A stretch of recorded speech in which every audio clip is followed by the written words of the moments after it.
नमस्कार दोस्तों, आपका मेरे YouTube चैनल भक्ति ज्ञान त्योहार में स्वागत है।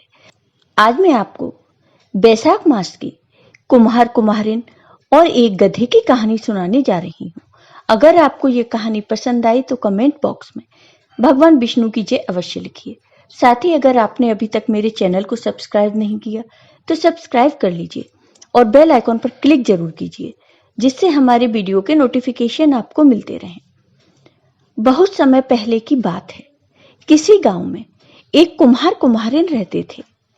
उनके पास एक गधा भी था। वह रोज गधे को लेकर मिट्टी लेने पहाड़ियों की तरफ जाते थे और मिट्टी खोदकर गधे पर रखकर अपने घर मिट्टी लाते थे और उस मिट्टी से मटके बनाकर बेचते थे। कुम्हार दंपत्ति का यही आय का साधन था। कुम्हार कुम्हारिन की शादी को कई साल बीत गए थे, लेकिन अभी तक उनके कोई संतान नहीं हुई थी। इसलिए वो दोनों पति पत्नी बहुत ही दुखी रहते थे। कुम्हार दंपत्ति बहुत ही दयावान और धार्मिक प्रवृत्ति के थे। वे दोनों सभी व्रत, पूजा पाठ और दान पुण्य भी करते थे। एक दिन की बात है, कुम्हार का मित्र उससे मिलने उसके घर आया। कुम्हार के मित्र ने कहा, मित्र, तुम नदी के उस पार से मिट्टी लाया करो। नदी के उस पार बहुत अच्छी और चिकनी मिट्टी है। तुम उस मिट्टी को लाओ और उससे ही घड़े बनाओ। उस मिट्टी से तुम्हारे घड़े बहुत ही मजबूत और सुंदर बनेंगे। इससे तुम्हें घड़े की कीमत भी अच्छी मिलेगी। मित्र की बात सुनकर कुम्हार दंपत्ति ने नदी के उस पार से मिट्टी लाने का फैसला किया। बैसाख का महीना चल रहा था और वो दोनों पति पत्नी सुबह जल्दी उठकर अपने गधे को लेकर मिट्टी लेने जाते। वो नदी में स्नान करते और नदी के उस पार से मिट्टी खोदते।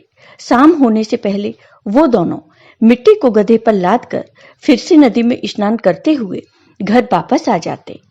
धीरे धीरे इसी तरह पूरा बैसाख का महीना बीत जाता है और अब कुछ समय बाद कुम्हार की पत्नी गर्भवती हो जाती है और 9 महीने बाद कुम्हार की पत्नी एक पुत्र को जन्म देती है। कुम्हार कुम्हारिन पुत्र को पाकर बहुत खुश होते हैं। उन्होंने पूरे गांव में लड्डू बंटवाए। अब उनके रिश्तेदार और गांव वाले उन्हें बधाई देने आए और उन्होंने कुमार दंपत्ति से पूछा कि ये चमत्कार कैसे हुआ। तब गांव के सरपंच ने कहा कि हमें पंडित जी को बुलाना चाहिए और उनसे पूछना चाहिए कि यह चमत्कार किस कारण से हुआ है। फिर पंडित जी को बुलाया गया और पंडित जी से इसका कारण पूछा गया। पंडित जी बहुत ही ज्ञानी और विद्वान थे। उन्होंने अपना ध्यान लगाया और सब जान लिया। फिर पंडित जी ने कहा कि इन पति पत्नी ने अनजाने में बैसाख मास में स्नान किया है, जिसका फल इन्हें मिला है। तब सरपंच जी ने कहा, पंडित जी, जब अनजाने में हुआ बैसाख स्नान का इतना अच्छा फल मिला, तो अगर विधि पूर्वक बैसाख स्नान किया जाए तो कितना फल मिलेगा। तब पंडित जी ने कहा कि आपने सही कहा।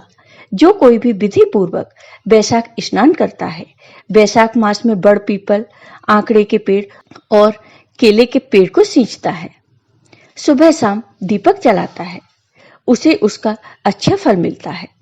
मनुष्य के कई जन्मों के पाप धुल जाते हैं, दरिद्रता का नाश होता है, निसंतानों को संतान की प्राप्ति होती है और कुंवारे लोगों की जल्दी शादी होती है।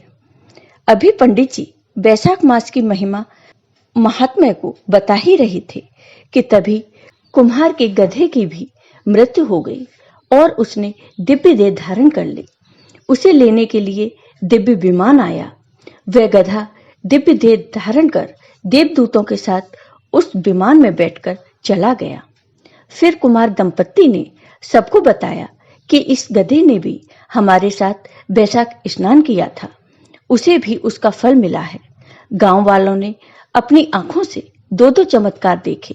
फिर गांव वालों ने उन पंडित जी से बैसाख स्नान की पूरी विधि पूछी। फिर महात्मा जी ने गांव वालों को पूरी विधि बताई तथा बैसाख मास का महात्म्य सुनाया और साथ ही बैसाख मास की कथा कहानियां भी सुनाई तथा बताया कि बैसाख मास में क्या दान करना चाहिए, बड़ पीपल को कैसे सींचना चाहिए, यह भी बताया। फिर सरपंच ने सब जगह ढिंडोरा पिटवा दिया कि बैसाख मास में दान पुण्य स्नान करना चाहिए, उससे अच्छे फल मिलता है। जय हो भगवान विष्णु की। आपको ये वीडियो पसंद आया हो तो कमेंट बॉक्स में कमेंट करके जरूर बताइए। साथ ही मेरे वीडियो को ज्यादा से ज्यादा शेयर करिए। धन्यवाद।